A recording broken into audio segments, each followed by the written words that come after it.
Hello, Assalamu alaikum. Today I want to make khatai. It's very easy and very delicious, especially for tea time. First of all, we need large bowl and 1.5 cup of butter or ghee, and I'm using icing sugar, 1.5 cup of icing sugar.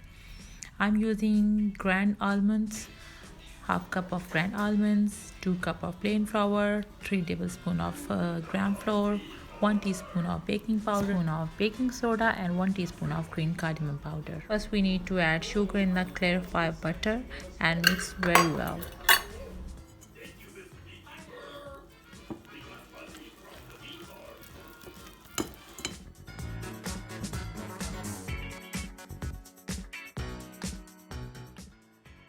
Now I need to mix my all dry ingredients.